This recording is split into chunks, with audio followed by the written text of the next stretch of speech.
For more on the strikes in Yemen and the potential implications, let me turn to Sarah Leah Whitson. She's the executive director of the organization DAWN, Democracy for the Arab World.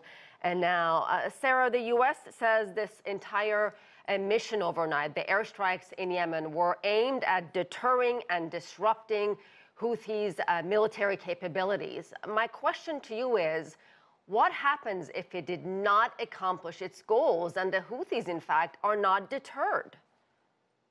Well, I think sadly we can anticipate that the United States will escalate its attacks together with the United Kingdom and expand the war in Yemen, which is just such terrible policymaking, such terrible conduct.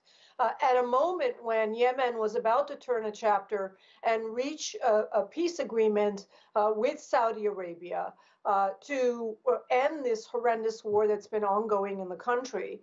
It's really just bad policy, bad conduct, and I should emphasize illegal conduct in the United States because President Biden has not sought the approval of Congress to launch this new military campaign in Yemen. But, you know, we've seen this kind of actions by the United States before, and the U.S. did not seek congressional approval. We saw it in Syria. We saw it with Iran's general, Qasem Soleimani, in Iraq. We've seen it in Libya. We saw it in Serbia during the Clinton years, in Kosovo.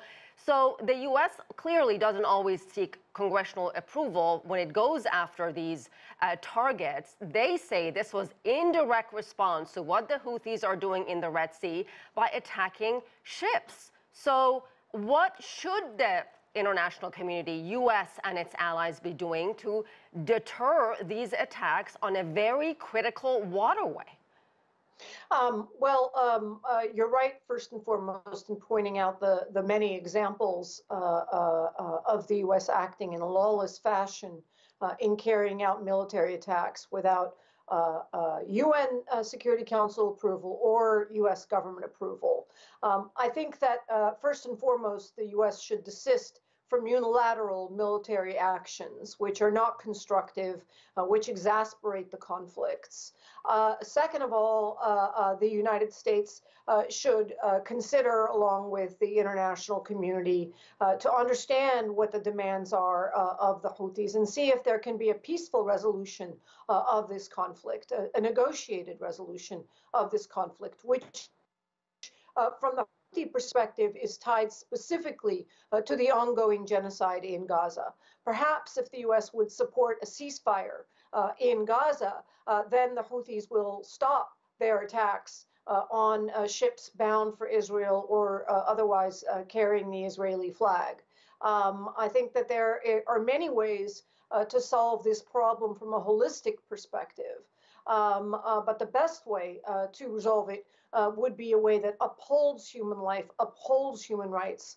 And that starts first and foremost with a ceasefire in Gaza, which I will note the United States has been the sole and exclusive and lone actor at the Security Council blocking and preventing such a resolution from the UN. Well, you bring up UN. The UN Security Council just on Wednesday, Sarah, did approve a resolution denouncing what the Houthis are doing with these ships in the Red Sea.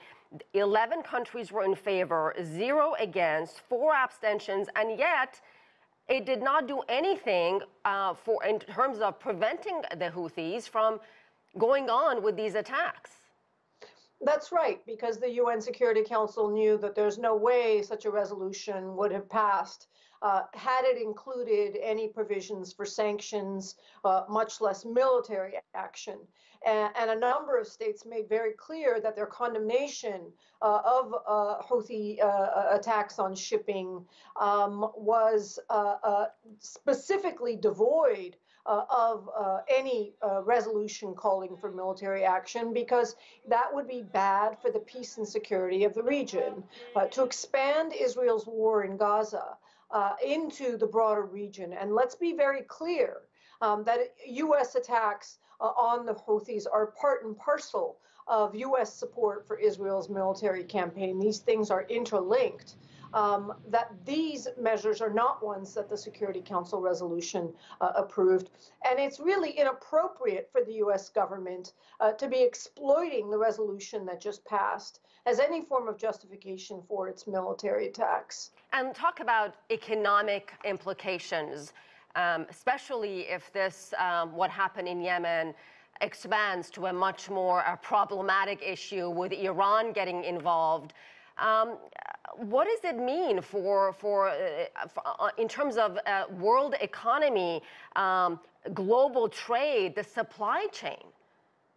Well, obviously, the passageway, the waterways, the Bab el-Mandab, that where ships pass through, is critical and vital to the global economies that depend on pushing their imports and exports through those shipping lanes, as well as needed raw materials and supplies and fuel and so on. But as you know, the Houthis are not targeting all ships that pass through. They are only targeting certain ships. No. I have to interrupt you, Sarah, because they have also interjected, have gone after ships that were not headed to Israel. Apologies for interrupting, but I just had to make that point. No, that's fine. Well, my understanding, and please do correct me if I'm wrong, is that the ships are either destined for Israel or have some association, the ship itself, the carrier, and so forth, with the state of Israel. That it's not random. They're not attacking any and all ships that pass through. So that is vitally important. But I think we have to keep in mind that a central goal of Israel's has been to expand the war, its war against the Palestinian people in Gaza, to Lebanon, to Syria, to Iraq, to Iran, in order to make this a regional war that ties the United States up and locks up the United States and Western governments into supporting Israel's war in Gaza. Clearly, I think that the vast majority of the international community, including allies of Israel, do not want this war to expand. But the United States has taken a bad step in that direction in expanding the war in Gaza to another front, to another country, by its unauthorized aerial bombardment on Yemen last night. All right, we'll have to leave it there. Sarah Leah Whitson.